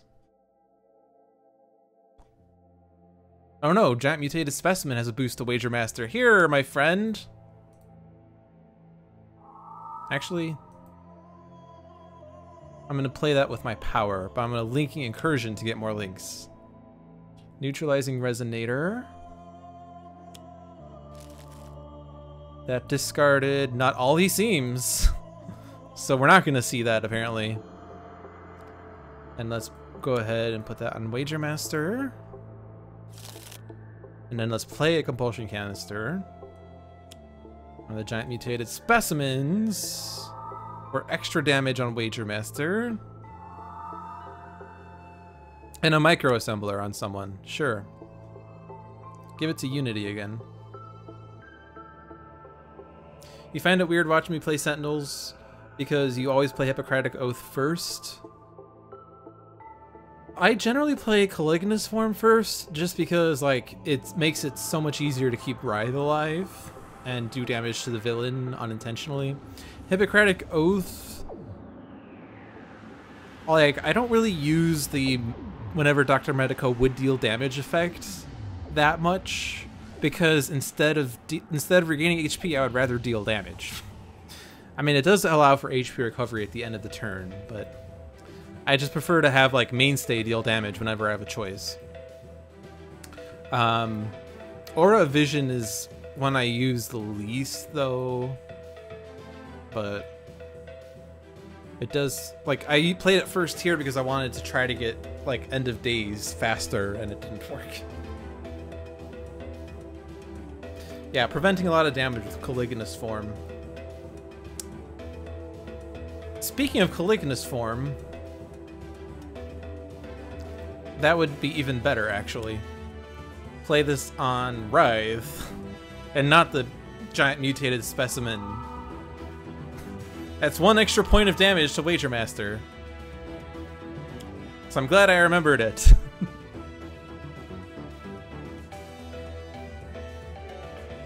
Right, that is a good way, Technomagus, of getting a lot of HP recovery. At the same time, I would like to do a lot of damage with Coordinated Assault. I guess in that aspect, I am Jeremy. Oh, I can't return a card to hand because of Fixed Point. No! No, Fixed Point, why? Well, you know what? Here's a Fixed Point shenanigan. Construction Pylon. And we'll put these bots in play, and oh no, Construction Pylon is indestructible!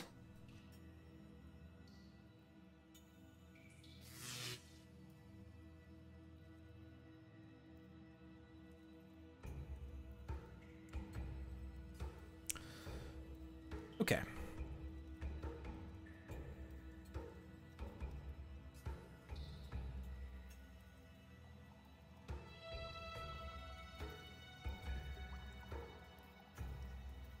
There's no point in doing that on Wager Master. This would do 5 damage.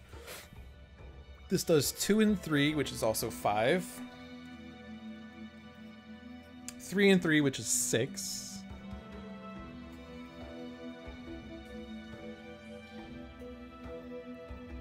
And then 3. Horrifying dichotomy it is.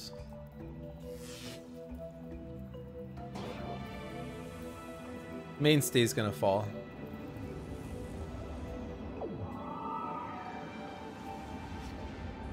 We have a blackout. No Fling in the Darkness, though. That's not gonna work. Rift in Time remains. Main computer room. Anomaly. At the end of the environment turn, play the top card of the villain deck. At the start of the environment turn, each player may draw a card. Now Wager Master's so low that the mutated specimen isn't even trying to hit him. Filter Spy. Anomaly agent. At the end of the environment turn, this card deals the non-agent target with the second highest HP 4 toxic damage. Breaking the rules. Ongoing. The phases of hero turns now go in this order. End of turn. Draw a card. Use a power. Play a card. Start of turn. Okay.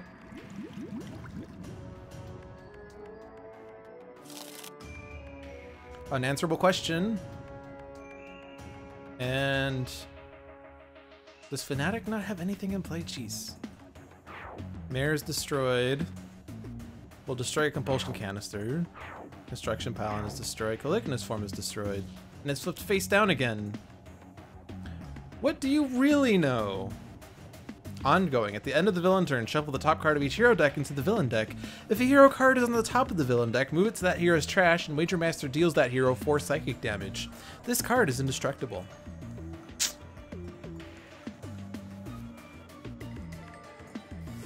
Actually, I could save... Nope, Wagelings will still kill it. Hold on. Hold on, I'm gonna do this a bit better.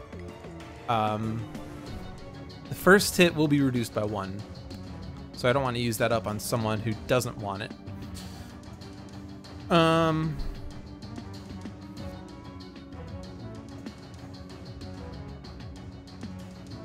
Let's use this on Idealist.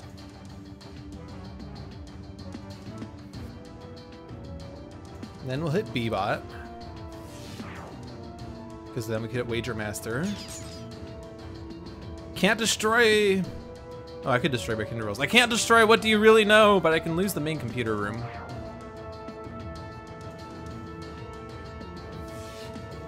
I want to keep Breaking the Rules, because Breaking the Rules is fun. I mean, we already cheated a lot in the last game, so what's the difference?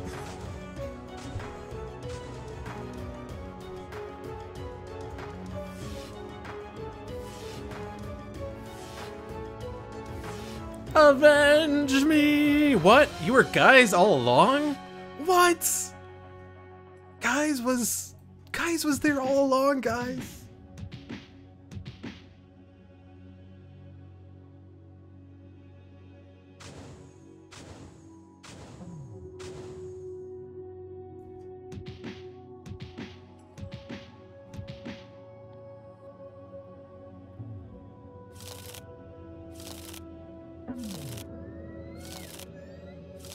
Okay, good. We didn't have silly shuffle things happen.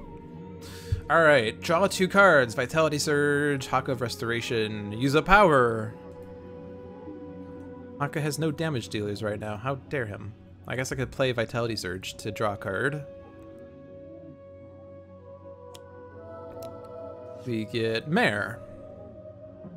Well, now I could play that, but it's not going to help me. But sure, Mare. Start of turn. End of turn. Divine Focus. Final Dive. Use a power. Deal damage. Play a card.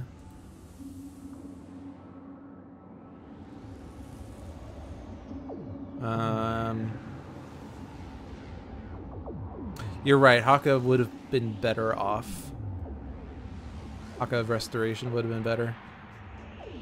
I don't know why I didn't think of that. I've been staring at these Haka cards all game long, and I've been neglecting them like a terrible player. Welcome to Dolphin's Dive, where you see someone play the game terribly so that you know how to play the game better. Watch this game to figure out how not to play Sentinels. I could play this and then deal myself 4 damage, but also deal Wager Master 2 damage, and then Wagelings 2 damage.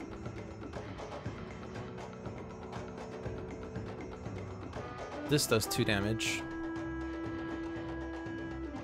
Let's do 2 damage. I'm gonna use an additional power this turn, except my power phase was already over. Draw 2 cards. Use a power. No cards in my hand, really? Okay, trash. Compulsion Canister. Play a card, like Compulsion Canister. Alright, we won. Because Who Are You Fighting was not in play, thankfully. Otherwise, that would have made it a lot more complicated.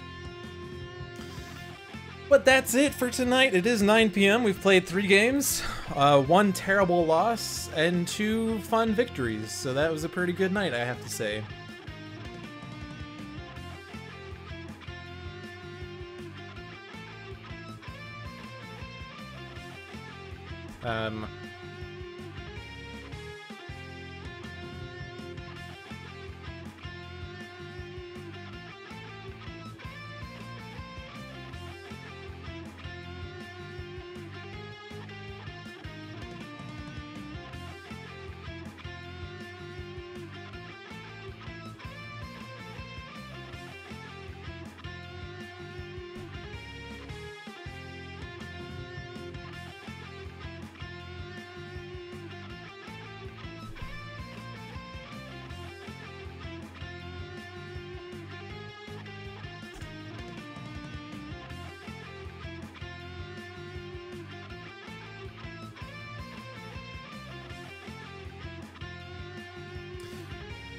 Well, I'll just say this for the sake of the recorded video, but I will. Hold on.